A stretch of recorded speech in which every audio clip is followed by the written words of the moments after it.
Julie, thank you so much for coming in studio. Thanks for having me. My pleasure.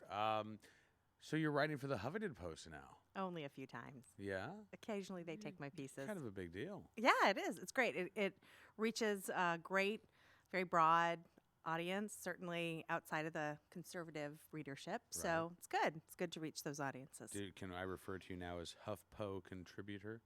Yes. HuffPo Contro? Sure. Yeah. Sure, makes me sound That's very what they important. say in the biz. Yeah. HuffPo Contro. Consciously uncoupling from the kids. So Do you get that?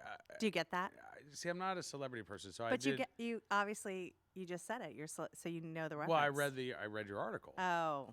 I didn't get okay. the reference beforehand. Okay. Not a huge Gwyneth Paltrow Well, neither am I. follower. You didn't hear that? It was all over everything. Really? That she had not divorced her husband or separated from her husband like all the normal people do. Right, but she had consciously uncoupled. She had consciously uncoupled from her husband. That's what you do when you're part of the Hollywood elite. Uh-huh. Yeah. Didn't she name her kid Apple? Yeah. Yes. Yes, enough said. There's your problem There you right go. there. You know, I mean, just saying. We're done here. Right. So is this an article about divorcing your kids? Yeah, well, yeah, it's about, I was just trying to, well, yeah, I guess. It's about. It's not about naming your kid Apple, is it? No, it's not. Okay. I was just trying to be clever. Okay. I was trying to use a pop culture but to reference. I thought separate. it might get me into the HuffPo And if it I did it. It did. It I think it was did. all the title. Anyway, what I talk about in this article is how important it is that we sort of, stop hovering over our children. The phrase helicopter parenting. And it's become, Hannah Rosen had this great piece in The Atlantic talking about it. And, parenting experts and political commentators have all been talking about sort of the unintended consequences of hovering over your kids, which are now we've got all these fragile young adults who can't get out of their parents' basements. And so, my point is we can criticize parents, but is it really that easy to land your helicopters when you're constantly being told the world is a dangerous place, which are the topics that we cover, from guns to canned food to crib sheets to everything. Everything is going to kill your kids. So Right. I wrote this article sort of as a little bit of a bit of support for scared parents out there and a little bit of sympathy for scared parents out there. I think it's really hard to just sort of say, oh yeah, I got to lay back and sort of free range parent when everyone's telling you your kid's going to die if you do it. Yeah, it's really interesting. So because clearly there is, though, this, I don't want to say subculture, because I don't think it is a subculture. I think there's the culture of free-range parenting. And it's great. Lenore Skenazy, who you've had on your show, we've talked about her quite a bit. She's sort of the leader of this, the founder of this movement to hang back a little and not sort of be scared if your kid says, I want to walk to school. Don't just assume suddenly you're in a CSI, television show and your kid's going to get snatched off the street. Right. Crime is down in this country. So free ranging, I wouldn't exactly call it a subculture, but I call it a movement, a very good movement that's hopefully catching on. But yet I have a lot of sympathy for people who have trouble doing it. How much of this, though, do you think, I guess, again, do we see this in certain cities? Like, we just came from Indianapolis. Yeah. Indianapolis does not seem like a very helicopter parent-friendly place. It seems like just a normal town. Yeah. Right? Granted, Shannon Watts from Moms Demand Action comes from Indianapolis, but I don't think she's indicative of every mom out there. Clearly. So, how much of this is the New York City, the D.C., a little bit of right Chicago, and left coast. Yeah, right? a little bit urban.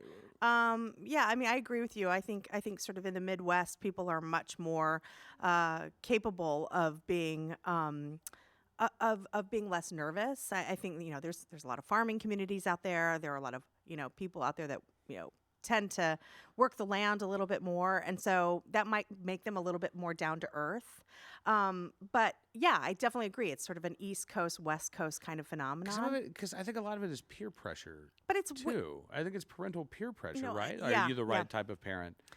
Are Yeah. I mean, Bloomberg's trying to play this off or play this up with moms demand action. Yeah, Are and you the right type of mom, Julie? Yeah, and you also see it. Naomi Schaefer Riley had this great piece in the New York Post where she talked about to be in the mom's club, you have to feed your child organic food and get them all the expensive Whole Foods snacks and never a sugary beverage. And so I think again, there's this. You're right. There's this pressure among sort of to be in the in crowd that sort of I think feeds that helicopter parent phenomenon.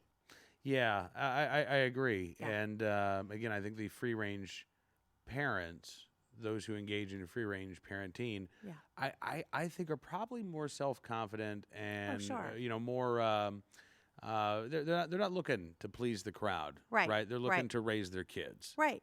There's a new study out that says outdoorsy parents, people who enjoy being outdoors, tend to raise children who want to be. I mean, this isn't. I can't believe there's a study for this, but yes, there was, and it kind of makes right? kind of like thank you for pointing out the obvious. But it makes sense that if I think if you are outside more, if you're encouraging your children to be outside more. Again, I think in the Midwest, I think, and I don't want to make I don't want to just say the Midwest, but I think sometimes it may be on each of the coasts in Hollywood and some of these big cities, people tend to be a little bit more nervous about these things. So maybe that has something to do with it. Yeah. No, I think you're right. But again, it is not just a phenomenon related to those big cities. It can happen. No, I agree. Yeah. The culture of alarmism is very pervasive. Yeah. Right? It is. Yeah. It's everywhere. Alarmism is everywhere, Julie. That's right. Was that alarmist enough? That was good. Okay, That was really good. All right. How did your event in New York go, by the way? It was great. It was we had great attendance and a lot of enthusiasm from the crowd and just a great panel. Did your Secret Service detail go get you cupcakes while you were up there? They did not, because all of those places were closed. It's Bloomberg City. Come on. You think they sell cupcakes up there? No way. Richard Johnson reporting on page 6 in the New York Post that Michelle Obama's Secret Service detail, when Michelle Obama went to the meatpacking district, one of the agents protecting her was on the hunt for cupcakes after attending the ribbon cutting at the newly named Anna Wintour Costume Institute at the Metropolitan Museum. Oh, did you see the photos of? Oh, yes. She and the First Lady, Anna Wintour and the First Lady embracing. I believe that was called a conscious coupling. Coupling. Right? Anna Wintour was crying. Michelle Obama was comforting her. It was just lovely. That's nice. Yes. So, yeah, a neighbor told the gossip columnist, one agent was asking how to get to Magnolia Bakery. Oh, boy. Well, I bet she worked out in the morning, so she probably deserves it. I'm not going to scold anyone for wanting a cupcake. Heavens. Right? I'm pro cupcake. I am too. You're not gonna get me in that trap. I had a chocolate croissant for breakfast today, Nice. and I am not ashamed. You look healthy. You look fine. Not really, okay? not really. But we're going. We're getting in train. I'm training now. For what? You ready for this? Haven't talked about this even on the show yet. I don't know. I'm going on a bear hunt this fall. What? Yeah, how about that? In Montana. Oh my God. Right? And I am not in bear hunting shape right now. So how does one get in bear hunting shape? we're gonna find out. We're gonna find out. There's a lot of running involved, right? A lot of jogging, I should say. A lot of hiking. A lot of not smoking. A lot of eating right. Bloomberg's gonna be so proud of me. Oh, he's gonna be so happy. But you know what? I'm not doing it for Mikey. I'm doing it for me. That's right. That's right. Good for you. Yeah. Yeah. Gotta So be able to run. How fast do bears run? You just have to be faster than the person next to you, from what I understand. That's great. That's great. Good. No, anyway, we'll have fun with it. Yeah, I'll let you know how it goes. Okay. All right, Julie Gunlock, thank Nice you so knowing you. much. Wow, thanks for that vote of confidence. Thanks for having me on. We'll see you again soon. Okay.